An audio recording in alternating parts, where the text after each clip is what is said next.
Hello and welcome to another episode of नमस्कार Indian और Global India Left. And the global left एक और episode में आपका स्वागत है।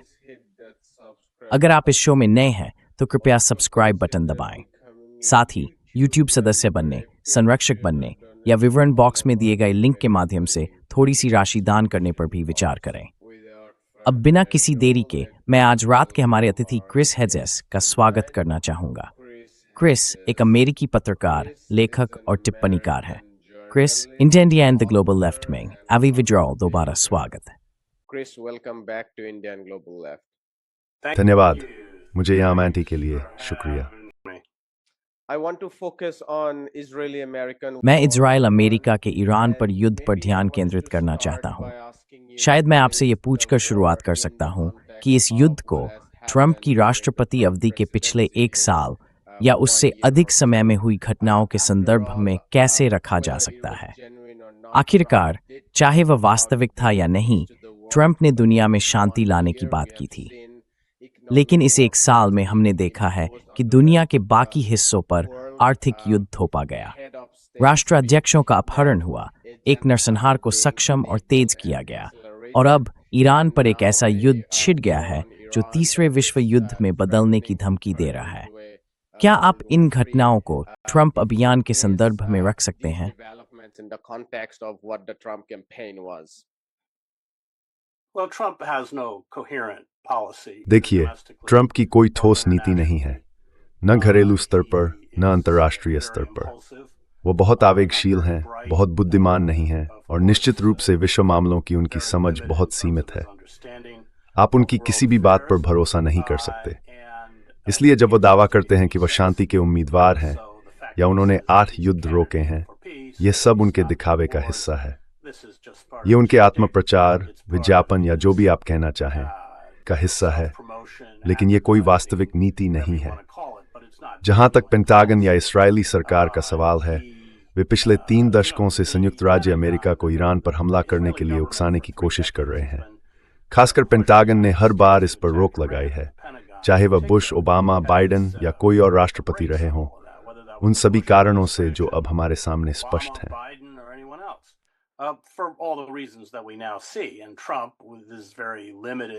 और ट्रंप, जिन्हें किसी भी चीज की बहुत सीमित समझ है, को नेतन्याहू ने धोखा दिया।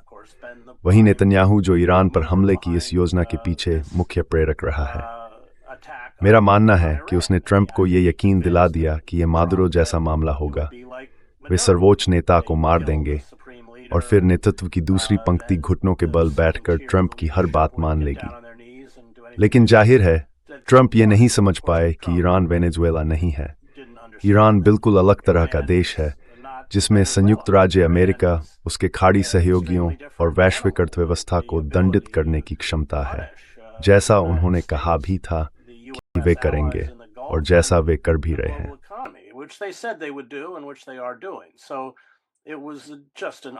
ये पूरी तरह से विनाशकारी स्थिति थी। इससे बाहर निकलने का कोई रास्ता नहीं है। मुझे नहीं पता कि संयुक्त राज्य अमेरिका इससे कैसे निकलेगा। ये देखना दिलचस्प है कि संयुक्त चीफ्स ऑफ स्टाफ के प्रमुख जनरल केन, जो जाहिर तौर पर एकमात्र व्यक्ति थे जिन्होंने ओवल ऑफिस में जाकर कहा था, इसका कोई सैन्य समाधान नहीं है। ट्रंप ने बात नहीं सुनी। उनके आसपास के सभी लोग निश्चित रूप से चापलूज नेम डाल अस्तेत जो बोजने स्ट्रेगरेगी जो वर्ड गोई गुरे में।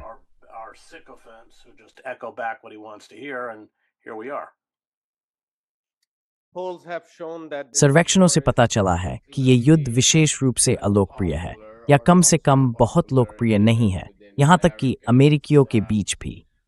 इस युद्ध को जारी रखकर ट्रंप प्रशासन कौन से राजनीतिक जोखिम उठा रहा है? by conducting this war. हाँ, मेरा मतलब है, यही तो फर्क है बुश के इराक पर आक्रमण और इस मामले में। वहां झूठ पर आधारित एक विशाल प्रचार अभियान था, जैसे कि सद्दाम हुसैन सामूहिक विनाश के हथियार बना रहा था, और जैसा कि कोंडोलीजा राइस ने कहा था, हम अगली चेतावनी को परमाणु विस्फोट नहीं बनने दे सकते।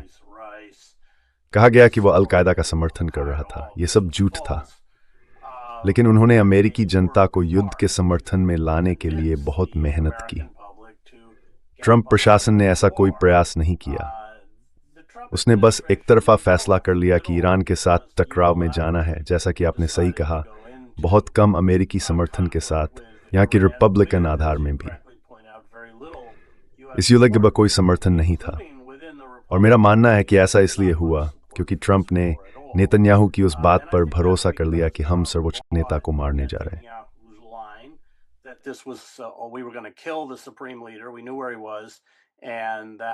हम जानते थे कि वो कहाँ था और ताश के पत्तों का घर ढहने वाला था। ईरानी शासन कमजोर और नाजुक था और सब कुछ सप्ताहांत तक खत्म हो जाना था, लेकिन निश्चित रूप से ऐसा नहीं हुआ। अब ट्रंप एक परिणाम क्या है? खैर, परिणाम यह है कि एक और अंतहीन युद्ध को लेकर ट्रंप प्रशासन के प्रति गुस्सा बढ़ रहा है। ये न भूलें कि इस युद्ध को समाप्त करने की ताकत न तो संयुक्त राज्य अमेरिका के पास है और न ही इजराइल के पास। यह ईरान के हाथ में है। काफी ठोस सबूत हैं। देखिए, युद्ध के धुंधले माहौल में और कई युद्धों को कवर करने के अनुभव से जानकारी तुरंत हथियार बन जाती है, चाहे वह संयुक्त राज्य अमेरिका, इजराइल या ईरान द्वारा ही क्यों न हो। फिर ब्रेमिंग पिंकलन के बीच पर युद्ध दिन से भी दौरान रही नोखंगा फोर्स रुझान में सफ्ता पाई हुई।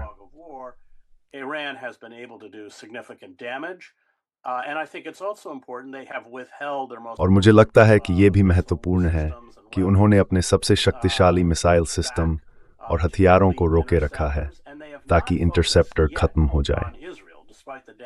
उन्होंने अब तक इजराइल पर ध्यान केंद्रित नहीं किया है, भले ही वे पहले ही काफी नुकसान पहुंचा चुके हैं। इजराइल में बहुत कड़ी सेंसरशिप है। ईरान के हमलों की कोई भी तस्वीर रिकॉर्ड करने पर गिरफ्तारी हो सकती है, तो निश्चित रूप से नुकसान हुआ है। लेकिन मुझे लगता है कि जो आने वाला है, क्योंकि ईरानियों ने बहुत समझदारी से अपने सबसे उन्नत सिस्टम, जिनमें उनके हाइपरसोनिक मिसाइल भी शामिल हैं, को रोके रखा है, वह इजराइल के लिए अच्छा नहीं होगा और किसी को नहीं पता कि इससे कैसे निकला जाए। मेरा मतलब है, होर्मुज की खाड़ी बंद है। ईरानियों ने बारूदी सुरंगों की धमकी दी है। हो सकता है उन्होंने कुछ बिछाई भी हों। देश अपने तेल भंडार का उपयोग कर सकते हैं, जो उन्होंने शुरू ही है, लेकिन उसका ज्यादा असर नहीं ही।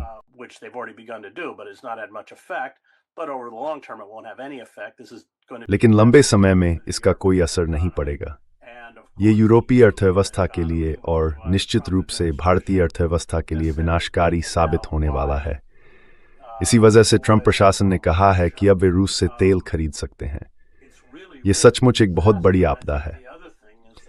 और मुझे लगता है कि दूसरी बात यह है कि खाड़ी देशों के नाजुक पारिस्थितिक तंत्र पूरी तरह नष्ट हो गए हैं। ये भी खेल का हिस्सा था। हमने कतर, बहरीन और अन्य जगहों पर ये सभी अमेरिकी ठिकाने स्थापित किए, ये कहते हुए कि आप ईरानी खतरे से सुरक्षित रहेंगे। लेकिन हुआ इसका उल्टा। वे खुद निशाना बन गए हैं और संयुक्त राज्य अमेरिका इन देशों की रक्षा करने में असमर्थ रहा है। वास्तव में कई रिपोर्टें हैं कि इंटरसेप्टर, जो वैसे भी अब लगभग खत्म हो रहे हैं, को इजराइल के लिए प्राथमिकता दी जा रही है।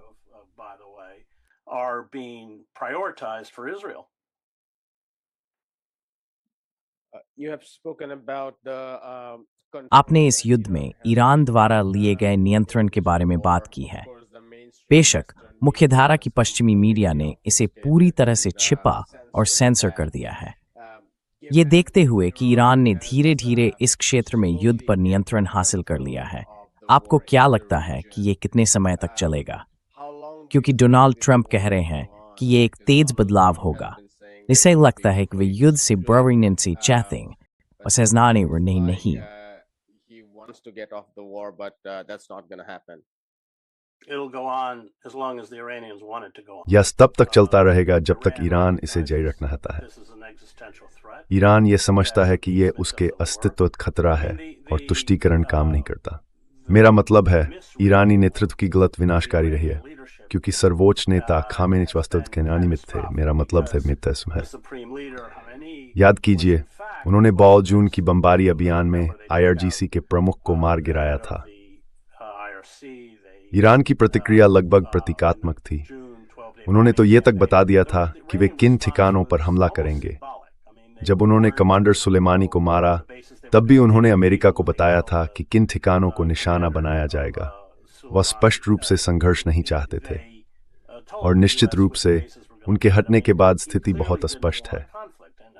बाजनाब स्ट्रेई में देखेंगे कि ब्रितारप आर्कमक ईरान इन वर्ष बहरेंगे जो ये हैरी से समझतांग स्थित थोर स्प्रेड द सेट जिसके जरिए निगें जरिए खोल दी रहा नहीं।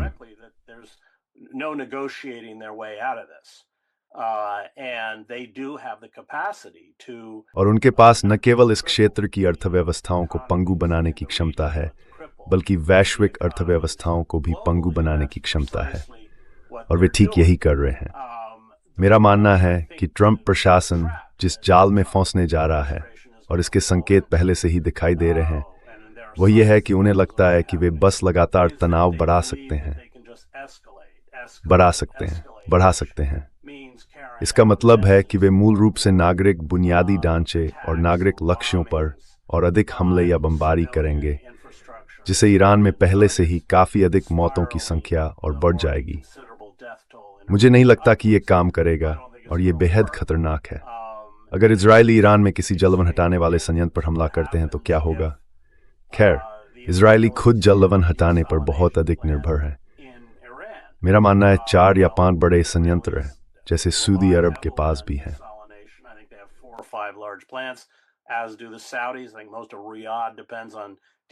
मेरा मानना है कि रियाद का अधिकांश हिस्सा विलवनीकृत पानी पर निर्भर करता है। कल्पना कीजिए अगर वे विलवनीकरण संयंत्र नष्ट कर दिए जाएं तो यह एक बड़े पैमाने पर मानवीय संकट को जन्म देगा। मैंने कई युद्धों को कवर किया है और मैं आपको बता सकता हूं कि एक बार आप युद्ध शुरू करते हैं तो युद्ध आपको नियंत्रित करता है, आप उसे नियंत्रित नहीं करते और यही ठीक हुआ है। इसलिए मुझे लगता है कि कई मायनों में ट्रंप प्रशासन के कुछ समझदार लोग, खैर बहुत ज्यादा नहीं हैं, शायद जेडी वांस उनमें से एक हैं, ये समझते हैं कि वे एक भयानक बेहद कठिन स्थिति में फंसे हुए हैं और ईरानियों ने रणनीतिक रूप से बहुत समझदारी से खेला है जबकि अमेरिकी प्रशासन के पास कोई रणनीति ही नहीं है। उन्होंने खाड़ी की अर्थव्यवस्थाओं और विश्व अर्थव्यवस्था को पंगु बनाने का निर्णय लिया है और उनके पास ऐसा करने की क्षमता भी है।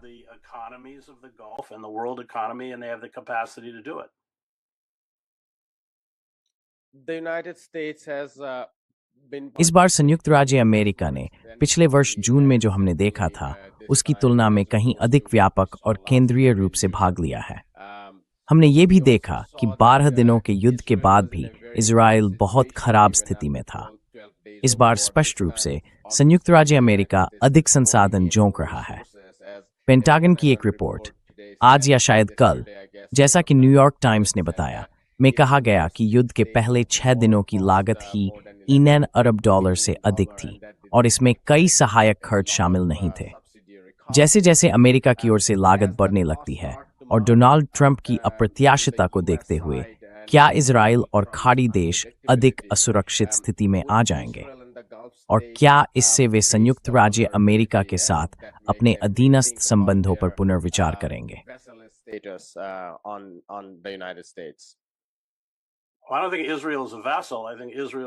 मुझे नहीं लगता कि इजराइल एक अधीन राज्य है। मेरा मानना है कि कई मायनों में इजराइल ने ही ईरान पर इस हमले का नेतृत्व किया और अमेरिका ने उसका अनुसरण किया। जहां तक खाड़ी के अधीन राज्यों की बात है, हाँ, हम जानते हैं कि वे अब चीजों पर पुनर्विचार कर रहे हैं। उनसे इस युद्ध के बारे में कोई सलाह नहीं ली गई थी, वे इसकी कीमत चुका रहे हैं। उन्हें एहसास हो गया है कि संयुक्त राज्य अमेरिका ने जो वादा किया था कि ये सैन्य ठिकाने उन्हें सुरक्षा प्रदान करेंगे, वह सच नहीं है, वह झूठा है। और आपने पहले ही देखा है कि दुबई के कई वित्तीय केंद्रों में भारी पूंजी निकासी हुई है। मेरा मतलब है, मुझे नहीं पता बुखारी इस स्थिति से उबर फिगर थी। ये एक भ्रम था, उससे पर्शो सुरक्षित और किंग्स।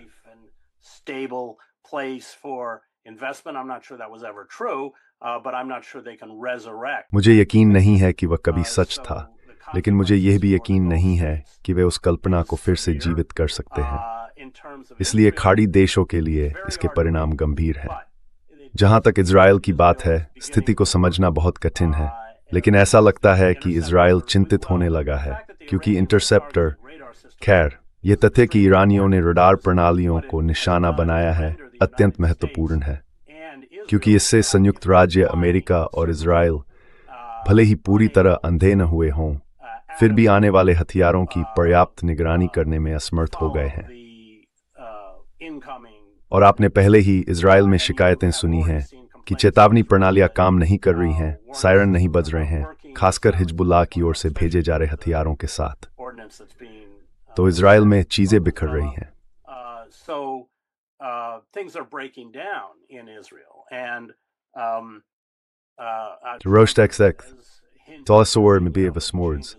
वह हर घंटे अपना रुख बदलते हैं, लेकिन इशारा किया है कि मिशन लगभग पूरा हो गया है। इससे कोई फर्क नहीं पड़ता। ये ईरानी ही तय करेंगे कि ये सब कब खत्म होगा। और मेरा मानना है कि ईरान अब सब कुछ दांव पर लगा रहा है। इसका मतलब है कि वे तब तक संयुक्त राज्य अमेरिका और उसके वैश्विक साझेदारों को दंडित करेंगे जब तक प्रतिबंध हटा नहीं दिए जाते। ईरानियों की बहुत स्पष्ट मांगे हैं, और अगर ट्रंप प्रशासन को उन मांगों के आगे झुकना पड़ा तो ये संयुक्त राज्य अमेरिका के लिए एक अपमानजनक हार होगी। अगर वे ईरानी मांगों के आगे झुकने से इनकार करते हैं तो ईरान दुनिया की अर्थव्यवस्था को भारी नुकसान पहुंचा सकता है, और पहले से ही पहुंचा रहा है। ये सिर्फ पेट्रोल की बात नहीं है, ये मालवाहक जहाजों की भी बात है।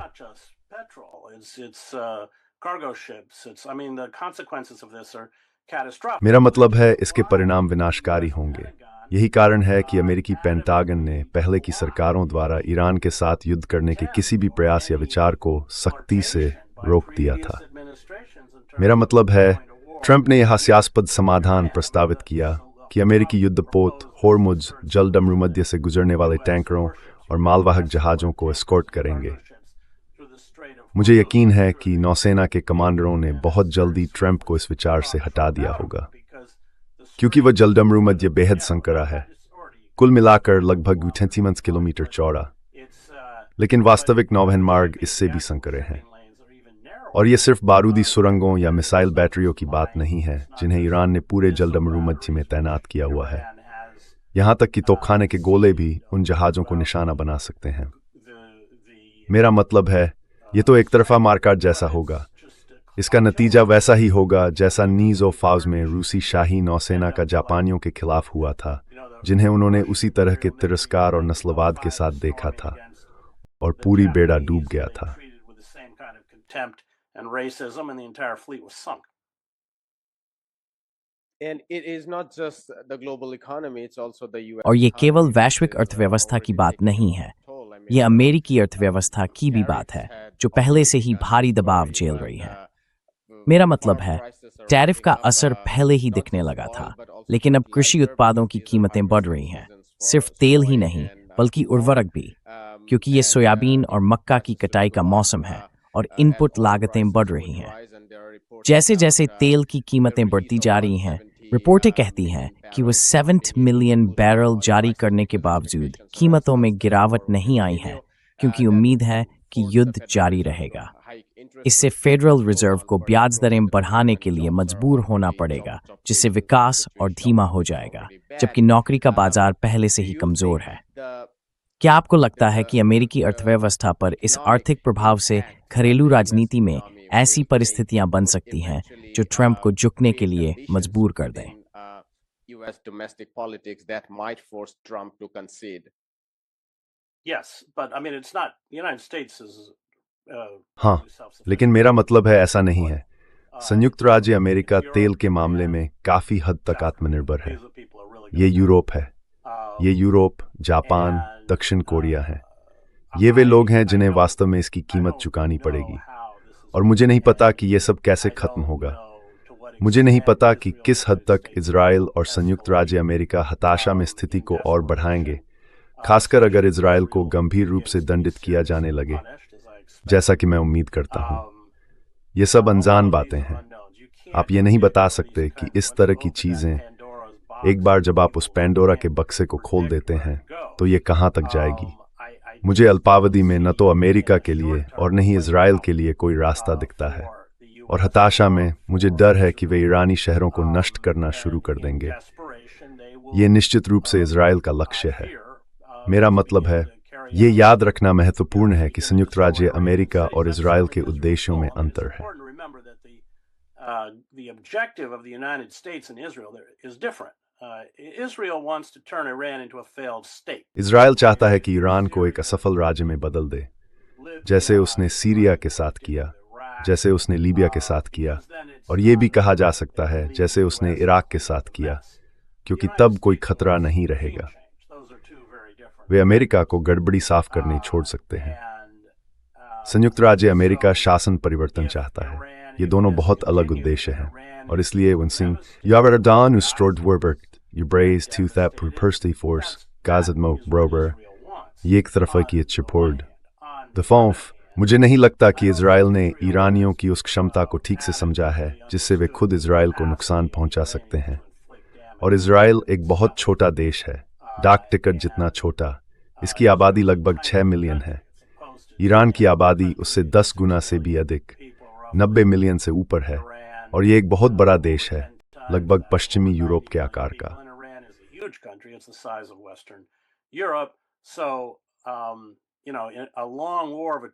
Mesela isetse de fiyatı kafi triyud. İran sansaran çüta diktui. Os soortriktul noros इंग kimhin nemorth. Euros और चीन से मरनम कम से कम खुफिया जानकारी के स्तर पर और संभवतः हथियारों के मामले में भी। ऐसी रिपोर्टें हैं कि ईरानी चीनी सैटेलाइट प्रणाली का उपयोग कर रहे हैं। इसने अमेरिकी युद्ध योजनाकारों के बीच काफ़ी चिंता पैदा कर दी है, क्योंकि अब वे न केवल अमेरिकी संपत्तियों को देख सकते हैं, बल्कि उनका निशाना भी कहीं अधिक सटीक हो गया है, और इसने इजरायलियों और अमेरिकियों दोनों को झकझोर दिया है। और ये पूरी तरह से समझ में आता है, क्योंकि आखिरकार संयुक्त राज्य अमेरिका रूस के साथ यूक्रेन के संदर्भ में क्या कर रहा है। वे यूक्रेनी हमलों के लिए रूसी संपत्तियों पर खुफिया जानकारी प्रदान करते हैं, और अब रूस उसी का बदला चुका रहा है, जिसमें निश्चित रूप से ड्रोन तकनीक भी शामिल है, क्योंकि रूस वास्तव में यूक्रेन के खिलाफ युद्ध लिए ईरानी ड्रोन का निर्यात कर रहा था।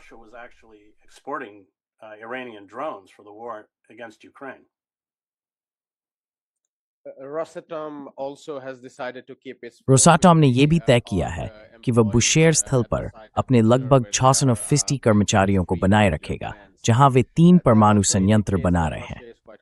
यह संकेत देता है कि रूस को ईरान की अपनी स्थिति बनाए रखने की क्षमता या फिर दूसरी ओर को गंभीर नुकसान पहुंचाने की क्षमता पर काफी भरोसा है। मैं आपसे पूछना चाहता, क्या आपको लगता है कि इस क्षण को क्षेत्र में अमेरिकी प्रभाव के अंत की शुरुआत के रूप में देखना उचित है, या अगर अंत नहीं तो कम से कम उसके पतन की शुरुआत के रूप में, जो रूस और चीन के लिए अधिक जगह बना रही है?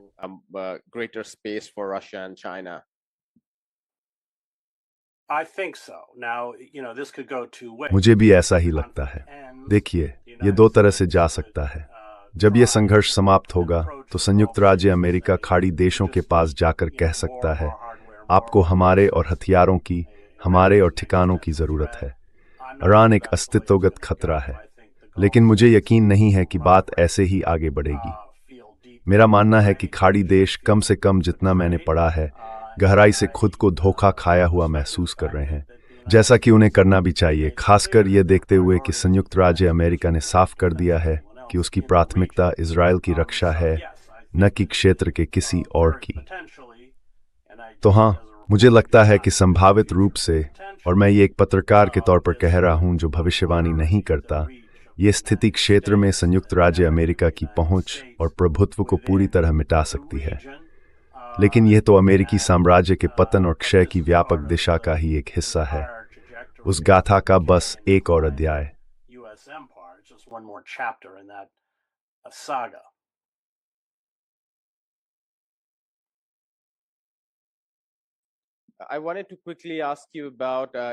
मैं आपसे इराक के बारे में जल्दी से पूछना चाहता था, क्योंकि आपने इराक युद्ध को कवर किया था।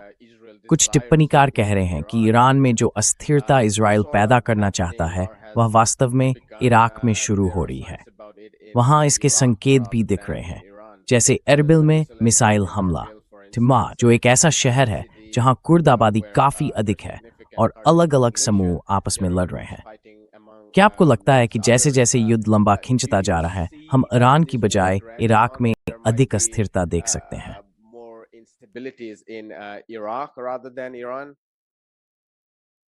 Well, without question, because Iraq is a खैर, इसमें कोई संदेह नहीं है क्योंकि इराक एक शिया बहुल देश है, कम से कम 100%। ये स्पष्ट है कि वास्तव में फतवे जारी किए गए हैं और कई शिया इसे शियावाद के खिलाफ युद्ध के रूप में देखते हैं। और आप सही हैं, इससे इराक के भीतर आंतरिक तनाव और संघर्ष पैदा हुए हैं जिनमें हमले शामिल हैं। सिर्फ अमेरिकी ठिकानों पर ही नहीं बल्कि उन होटलों पर भी जहां अमेरिकी कर्मी ठहरे हुए हैं। हाँ, यही खतरा है। मेरा मतलब है, बहरीन मुख्य रूप से शिया है, लेकिन वहां एक सुन्नी शासक है जिसे एक तरह की सुन्नी प्रेटोरियन गार्ड द्वारा सुरक्षा दी गई है, जबकि देश का बाकी हिस्सा शिया है। आपने बहरीन में भारी अशांति देखी है। सऊदी अरब में भी 2 या 3 मिलियन शिया हैं। तो हाँ, मुझे लगता है कि इसका प्रभाव पहले से ही पूरे क्षेत्र में फैल रहा है। ये गुस्सा समझ में आता है और यह ईरान की सीमाओं के बाहर अस्थिरता पैदा करेगा। वास्तव में ये पहले से ईरान सीमा के तस्वीर से रिपोर्ट वात फालिस।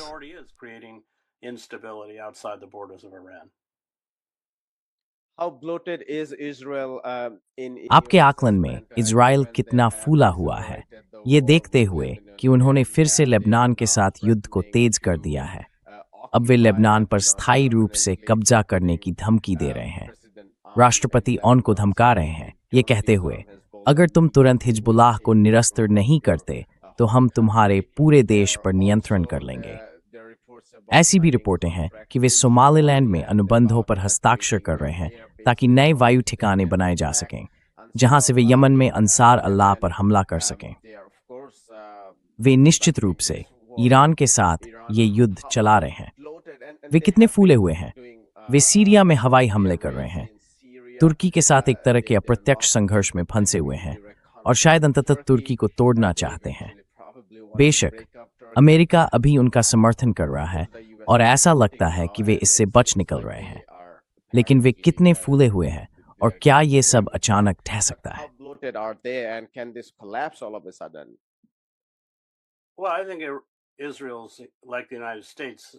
मेरा मानना है कि इजराइल ठीक संयुक्त राज्य अमेरिका की तरह अति विस्तार की एक परियोजना चला रहा है। उन्होंने ईरान में युद्ध और लेबनान में इजरायली प्रतिक्रिया के इस परिदृश्य की उम्मीद नहीं की थी। मेरा मतलब है, जब इजराइल खुद हमलों का सामना कर रहा है तो इस क्षेत्र पर वह कितना नुकसान या नियंत्रण कर सकता है, इसकी एक सीमा होती है। और मुझे संदेह है कि खैर, जैसा कि ईरानी सरकार ने कहा है, अब तक उनका ध्यान खाड़ी के सहयोगियों और खाड़ी में अमेरिकी संपत्तियों पर था, लेकिन अब ध्यान इजराइल पर होगा। और ये हाइपरसोनिक मिसाइलें, जो मूल रूप से उड़ते हुए क्लस्टर बम हैं, जो फटकर लगभग 23 गोले एक बड़े क्षेत्र में छोड़ देती हैं, इजराइल वास्तव में इन्हें रोकने के लिए बहुत कुछ नहीं कर सकता।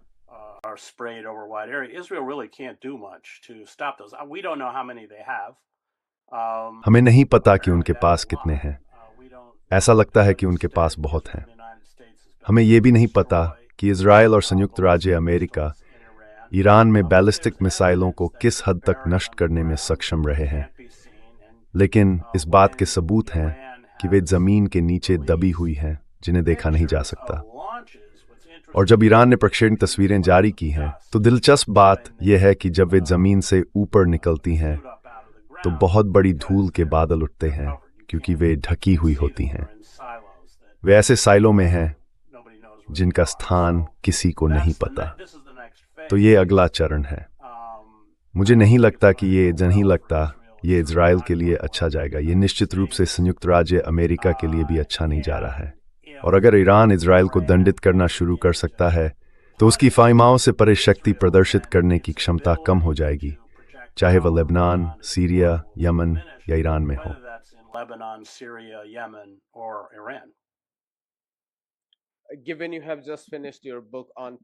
चूंकि आपने अभी अभी अपनी फिलिस्तीन पर लिखी किताब पूरी की है, मैं पूछे बिना नहीं रह सकता, आप फिलिस्तीन से जुड़ी इन सभी घटनाओं को कैसे देखते हैं? क्योंकि अंततः यही फिलिस्तीन में चल रहा संघर्ष और प्रतिरोध है जो इन घटनाओं को प्रत्यक्ष या अप्रत्यक्ष रूप से आगे बढ़ा रहा है। आखिरकार इजराइल उस प्रतिरोधी धुरी से डरता है जो फिलिस्तीनी स्वतंत्रता का समर्थन करती है। वे वास्तव में ऐसा किस हद तक कर पा रहे हैं? इसे एक सवाल है, लेकिन यही उनकी धारणा है। आपके विचार में फिलिस्तीनी स्वतंत्रता के संघर्ष के लिए इस एक क्षण क्या महत्व है? Ultimately on Palestinian struggle for freedom.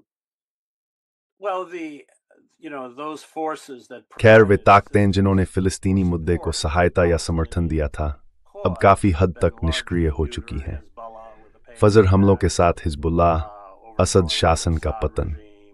लेकिन ईरान हमेशा से फिलिस्तीनियों के साथ मजबूती से खड़ा रहा है। मुझे नहीं पता कि उन्होंने फिलिस्तीनियों को कितना भौतिक समर्थन दिया है, लेकिन ये हमेशा से ईरान के लिए एक बड़ा मुद्दा रहा है। और मेरा मानना है कि हमें से जो लोग लगातार इस नरसंहार के बारे में लिखते रहे हैं, वे बार बार यही कहते रहे हैं कि ये वह दुनिया नहीं हो सकती जिसे हम बनने दें, जहां कानून के शासन और उत्पीड़ित लोगों के अधिकारों के प्रति इतना खुला अपमान हो।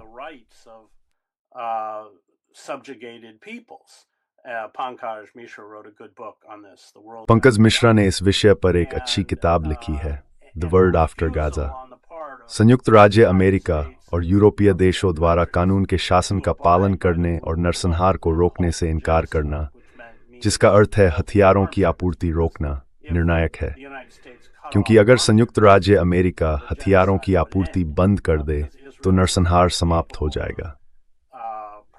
इजराइल उन प्रकार के गोला बारूद का उत्पादन करने में सक्षम नहीं है जिनकी उसे नरसंहार जारी रखने या ईरान के साथ युद्ध करने के लिए आवश्यकता है।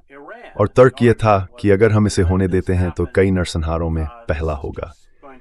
ये वही उपकरण बन जाएगा जिसका उपयोग यूरोपीय देश और संयुक्त राज्य अमेरिका जलवायु के बिगड़ने के साथ करेंगे। जब हम जलवायु शरणार्थियों को देखेंगे और वैश्विक दक्षिण के कुछ हिस्से रहने योग्य नहीं रह जाएंगे।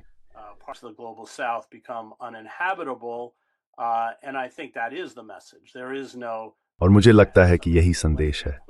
अब कोई दिखावा नहीं बचा है।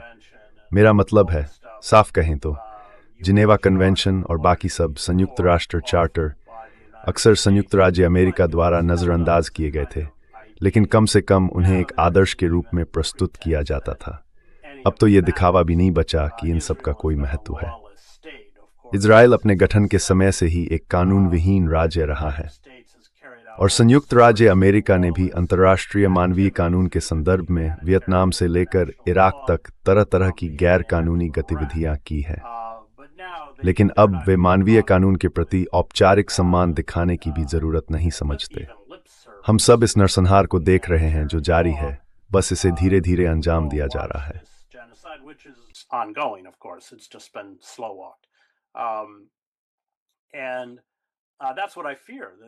और यही वह बात है जिससे मैं डरता हूं कि हताशा में संयुक्त राज्य अमेरिका और इजराइल ईरान पर गाजा विकल्प अपनाएंगे, जिसका मतलब है ईरानी शहरों का विनाश। मुझे नहीं लगता कि हम इस संभावना को नजरअंदाज कर सकते हैं, क्योंकि इजराइल और अमेरिका खुद को घिरा हुआ महसूस कर रहे हैं।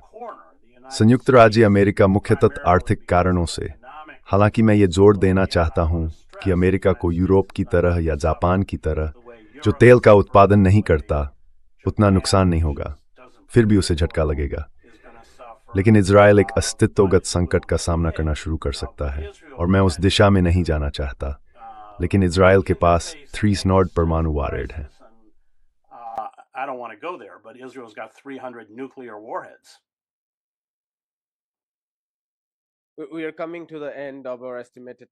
हमारा समय लगभग समाप्त हो रहा है, लेकिन अगर मैं आपसे संक्षेप में पूछ सकूं, क्योंकि आपने युद्ध को कवर किया है, तो मुझे युद्ध विरोधी आंदोलनों और विशेष रूप से साम्राज्यवादी केंद्र के भीतर क्या किया जा सकता है, इस बारे में पूछना चाहिए।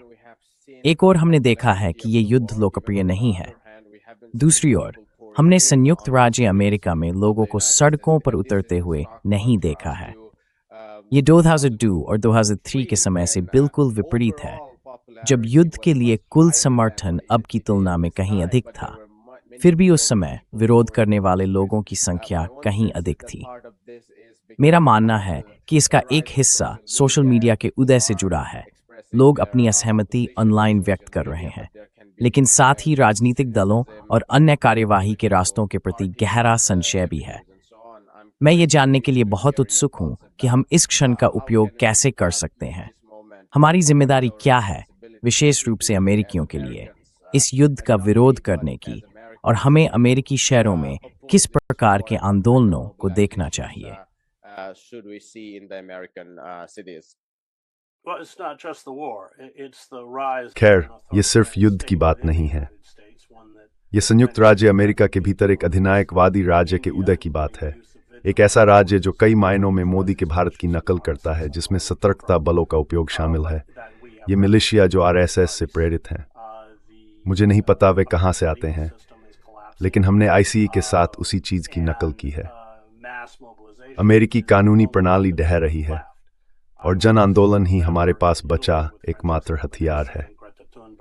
मैं नवंबर में इटली में फ्रांसेस्का अल्बानीज, ग्रेटा थनबर्ग और यानिस वरूफाकिस के साथ जेनोआ के डॉक कर्मचारियों से मिलने गया था, जिन्होंने बंदरगाह को बंद कर दिया और इसराइल जाने वाले जहाजों पर हथियारों की लोडिंग रोकने की मांग की। यही वह तरह का जन प्रदर्शन है, वही तरह की जन नागरिक अवज्ञा है जो हमें उन रिफ्लेमेंजम वर्कनिचाइट्स वर्ड्रीट और पर्समूल बैठाइस। Speak solely in the language of force. All of your viewers should. आपके सभी दर्शकों को चाहिए कि वे YouTube पर जाएं और मेरा नाम रेजिस्टेंस 11 टाइप करें। हमने जेनोआ और रोम में हुए उन प्रदर्शनों पर 1 घंटे की डॉक्यूमेंट्री बनाई है, जिसमें फ्रांसेस्का, यानिस और अन्य लोगों के साक्षात्कार शामिल हैं, क्योंकि मैं चाहता था कि लोग देखें कि हमें क्या करना है, और फिर कुछ प्रमुख वैश्विक प्रतिरोध नेताओं की आवाज़ें सुने कि ये क्यों ज़रूरी है, जिनमें थियागो भी शामिल हैं, जिन्होंने फ्लोटिलाओं का आयोजन किया था, और अन्य भी। तो बस इतना ही। यही हमारी एकमात्र उम्मीद है, चाहे वह युद्ध को रोकने की बात हो, अंतहीन युद्ध की बात हो, या ईरान में इस युद्ध की अवैधता की बात हो। ये युद्ध अपराध है। न्यूरनबर्ग के बाद के कानूनों के अनुसार पूर्व आक्रमण युद्ध एक युद्ध अपराध है, लेकिन इन शासन प्रणालियों के भीतर की आंतरिक व्यवस्थाएं हमें नहीं बचाएंगी, इसलिए यह हम पर निर्भर है।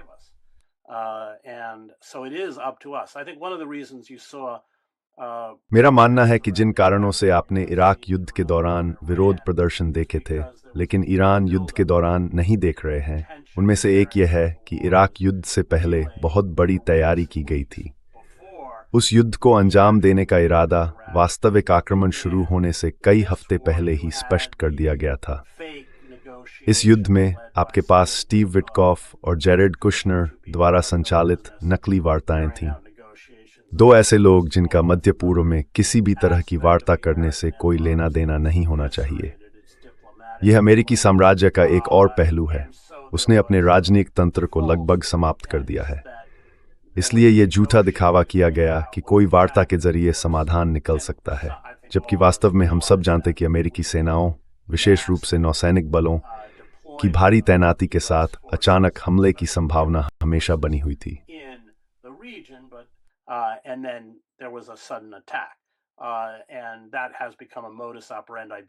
और यह एक कार्यप्रणाली बन गई है इजराइल और अमेरिका दोनों के लिए।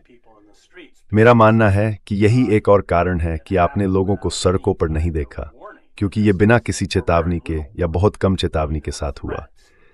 मेरा मतलब है, धमकियां तो थीं, लेकिन हाँ, हम सामूहिक कार्रवाई करके खुद को बचाने जा रहे हैं, क्योंकि यही हमारी एकमात्र ताकत है और हड़ताल हमारा सबसे महत्वपूर्ण हथियार है।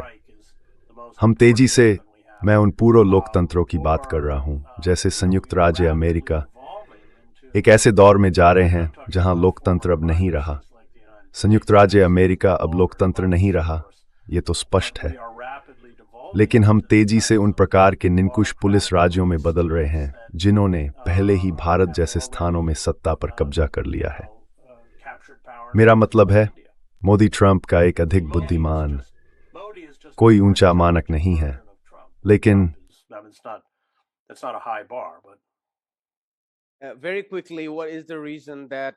बहुत संक्षेप में बताइए, वह क्या कारण है कि जो जन संगठन हमने फिलिस्तीन के दौरान बाइडेन प्रशासन के समय हुए नरसंहार के तुरंत बाद देखे थे, उनका एक अंश भी इस युद्ध के खिलाफ जन संगठन में क्यों नहीं बदला? क्या ऐसा इसलिए है क्योंकि उस आंदोलन को अब प्रभावी रूप से कुचल दिया गया है, या फिर उन कार्यकर्ताओं के बीच वास्तव में कोई असंगति है जिन्होंने नरसंहार के खिलाफ प्रदर्शन किया था, और उन युद्ध विरोधी कार्यकर्ताओं के बीच जो इस युद्ध को समाप्त होते देखना चाहते हैं? who want to see the end of this war. No, they've criminalized dissent. So नहीं, उन्होंने असहमति को अपराध बना दिया है। कॉलेज परिसरों में तो आप पर्चे भी नहीं बांट सकते। मेरा मतलब है, उन्होंने मूल रूप से विश्वविद्यालयों में अभिव्यक्ति की स्वतंत्रता को खत्म कर दिया है। और ये सिर्फ छात्रों तक सीमित नहीं है। लगभग 3000 छात्रों को गिरफ्तार किया गया है, बल्कि प्रोफेसरों ने भी अपनी नौकरियां खो दी हैं। कुछ ने नरसंहार के बारे में आवाज उठाई थी, जिनमें कोलंबिया की महान संवैधानिक कानून विशेषज्ञ कैथरीन फ्रैंकी भी शामिल हैं, जिन्होंने अपने छात्रों के अधिकारों की रक्षा करने का साहस दिखाने के कारण अपनी नौकरी खो दी। वह अकेली नहीं है। तो अभिव्यक्ति की स्वतंत्रता पर एक तरह का मैकार्थी युग जैसा दमन हुआ है, जहां उन्होंने वीजा रद्द करने या विदेशी छात्रों पर कार्रवाई करने तक का सहारा लिया है। फिलिस्तीन के मुद्दे पर, युद्ध के मुद्दे पर, जिसे ट्रंप तथाकथित कट्टर वामपंथ कहते हैं, संयुक्त राज्य अमेरिका में मुंह को खाके नहीं आंका जा सकता।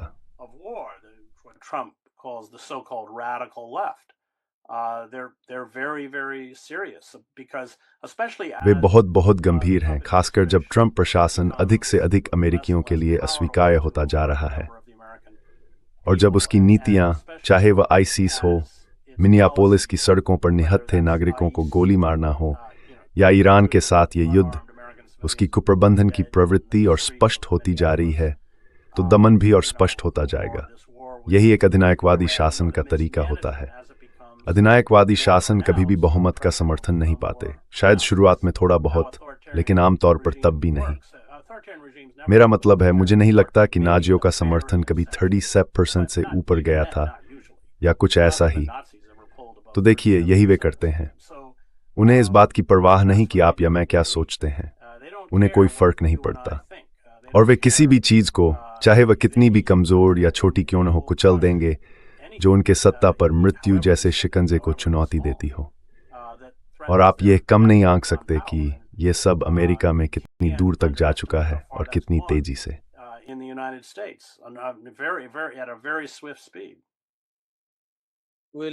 En Aristead is समाप्त carrier Gris. Rhaid go in puffed in you go for. More muthep the for sarang or thor. Bard. Not at all, thanks. Hi, my name is Ayushman. नमस्ते, मेरा नाम आयुष्मान है। मैंने मुदियार ज्योतिष्मान के साथ मिलकर इस प्लेटफॉर्म की शुरुआत की है। पिछले 2 वर्षों में हमने वामपंथी और प्रगतिशील विचारधाराओं के लिए सामग्री तैयार करने की कोशिश की है। अब तक हमने अर्थशास्त्रियों, इतिहासकारों, राजनीतिक विश्लेषकों और कार्यकर्ताओं का साक्षात्कार किया है। अगर आपको हमारी सामग्री पसंद आई है और आप चाहते हैं कि हम वामपंथ के लिए एक अभिलेखागार तैयार करें, तो मेरे पास आपके लिए 2 अनुरोध हैं। कृपया इस उद्देश्य के लिए दान करने पर विचार करें। लिंक नीचे विवरण में दिया गया है। और अगर आप दान नहीं कर सकते तो बुरा मत मानिए। आप हमेशा हमारे वीडियो को लाइक कर सकते हैं और अपने साथियों के साथ साझा कर सकते हैं। अंत में सब्सक्राइब बटन दबाना न भूलें। Finally, don't forget to hit the subscribe button.